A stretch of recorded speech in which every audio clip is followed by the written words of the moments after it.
नमस्ते बच्चों का आंगन। शीर्षक गुरु शिष्य परंपरा, शिक्षा ग्रहण करने की पवित्र परंपरा। लेखन मिताली सिंह, बिलासपुर। बच्चों, जुलाई के महीने में गुरु पूर्णिमा का उत्सव मनाया जाता है। इस अवसर पर गत वर्ष के लेख में हमने सबरी की गुरु भक्ति के संबंध में जाना था। इसी कड़ी में अब हम गुरु शिष्य परंपरा के विषय में जानेंगे। यह विषय कठिन अवश्य है, पर इसे हम सरलता से समझ सकते हैं।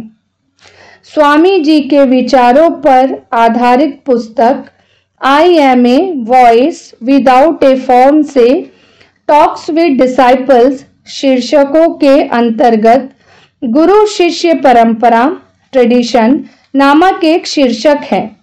इस पुस्तक को पढ़ने के पश्चात हमारे देश के भूतपूर्व राष्ट्रपति डॉक्टर APJ अब्दुल कलाम जी ने राष्ट्रपति भवन नई दिल्ली में 14 जुलाई 2005 को जो संदेश लिखा था वह इस प्रकार है। संदेश, राष्ट्रपति भवन नई दिल्ली 14 जुलाई 2005। I am a voice without a form नामक पुस्तक पढ़कर मैं अत्यंत प्रेरणा का अनुभव कर रहा है। जब स्वामी विवेकानंद कहते हैं, पवित्र हृदय वाले धन्य हैं क्योंकि वे ईश्वर का दर्शन करेंगे, या हृदय की पवित्रता ईश्वर का दर्शन कराएगी। वास्तव में यह इस जगत के पूर्ण संगीत का सिद्धांत है। इस विचार ने मेरी चेतना को निश्चित रूप से प्रभावित किया है। स्वामी विवेकानंद ने सुषुप्त आत्मा को जागृत करने हेतु आत्म चेतना की क्रियाओं का आह्वान किया। वास्तव में मन में नैतिक और धार्मिक विकास दुख और कष्टों को दूर करने की ओर ले जाता है। स्वामी विवेकानंद का धर्मों के लिए कितना सुंदर संदेश है। मेरे नाम को प्रमुखता नहीं दी जानी चाहिए। यह मेरे विचार हैं जिन्हें मैं साकार करना चाहता हूँ। आइए हम ऐसा करें और सर्वशक्तिमान ईश्वर हमारे समाज को आशीर्वाद देंगे। यदि किसी व्यक्ति में गुरु आध्यात्मिक साधना, जप, ध्यान आदि के प्रति अटूट श्रद्धा है, तो स्वाभाविक रूप से किसी को उनके लिए संघर्ष करने की आवश्यकता नहीं है। गुरु ही ब्रह्मा है, गुरु ही विष्णु है और गुरु ही स्वयं शिव है। गुरु शिष्य परंपरा शिक्षा ग्रहण करने की पवित्र प्राचीन परंपरा है। प्रत्येक आत्मा का पूर्ण होना नियति है और प्रत्येक प्राणी अंत में पूर्णता की अवस्था को प्राप्त करेगा। अभी हम जो कुछ भी हैं वह अतीत में हमारे कर्मों और विचारों का परिणाम है।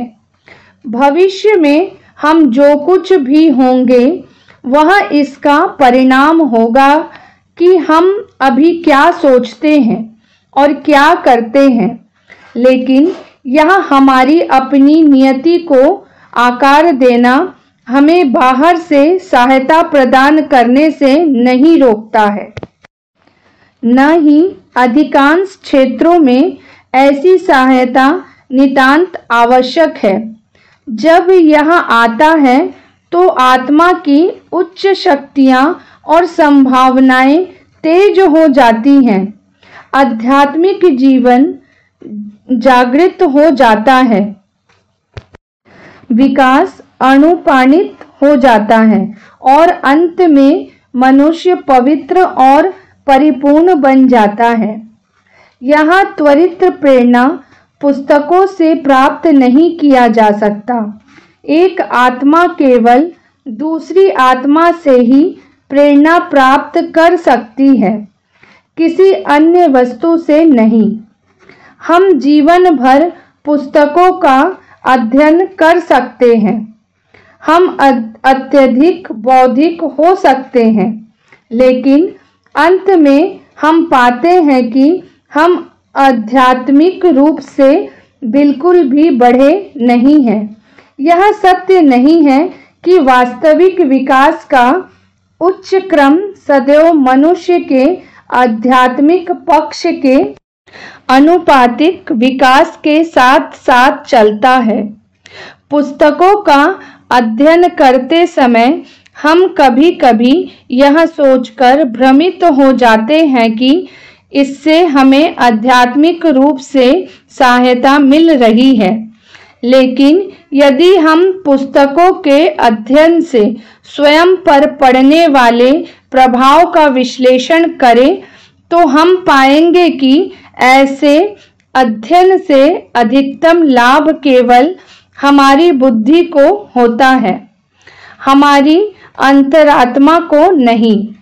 आध्यात्मिक विकास को तीव्र करने के लिए पुस्तकों की अपर्याप्तता ही इसका कारण है। यद्यपि हम में से लगभग प्रत्येक व्यक्ति आध्यात्मिक विषयों पर सबसे शानदार ढंग से बोल सकता है, किंतु कार्यान्वयन और वास्तव में आध्यात्मिक जीवन जीने की बात आती है तो हम अपने को बहुत ही कमतर पाते हैं। आत्मा को तेज करने के लिए आवेग दूसरी आत्मा से आना चाहिए। जिस व्यक्ति की आत्मा से ऐसा आवेग आता है उसे गुरु शिक्षक कहा जाता है, और जिस व्यक्ति की आत्मा तक आवेग पहुंच जाता है उसे शिष्य छात्र कहा जाता है। इन मुक्त आत्माओं पर मानव जाति का आध्यात्मिक विकास निर्भर करता है। वे पहले दीपक की तरह हैं जिसमें अन्य दीपक जलते हैं। सच है, प्रकाश प्रत्येक व्यक्ति में है, लेकिन अधिकांश मनुष्यों में यह छिपा हुआ है। महान आत्माएं प्रारंभ से ही जगमगाती हुई ज्योति है। जो लोग उनके संपर्क में आते हैं उनके अपने दीपक जल जाते हैं। इससे पहले वाले दीपक की कोई हानि नहीं होती है। पहला दीपक अपने प्रकाश को अन्य दीपकों तक संचारित करता है। लाखों दिए जलते हैं, लेकिन पहले दीपक का प्रकाश कम नहीं होता, वह चमकता रहता है। पहला दीपक गुरु है और उससे जलने वाला दीपक शिष्य है। बाद में दूसरा गुरु बन जाता है, इत्यादि। ये महान लोग जिन्हें आप ईश्वर के अवतार कहते हैं, शक्तिशाली आध्यात्मिक महापुरुष हैं।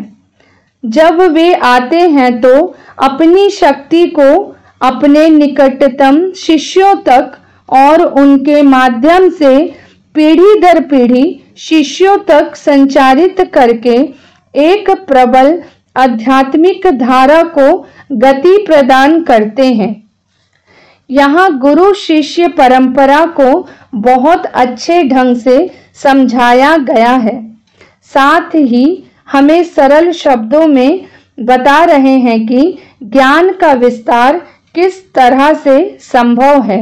इसे समझने के लिए एक दीपक जिसे गुरु की संज्ञा दी गई है, उसके द्वारा अनेक दीपकों में प्रकाश का संचरण अर्थात कई शिष्यों में ज्ञान शक्ति का संचरण करना बताया गया है, जिससे गुरु का ज्ञान तीव्र प्रकाश के रूप में चारों दिशाओं में फैलता जाता है।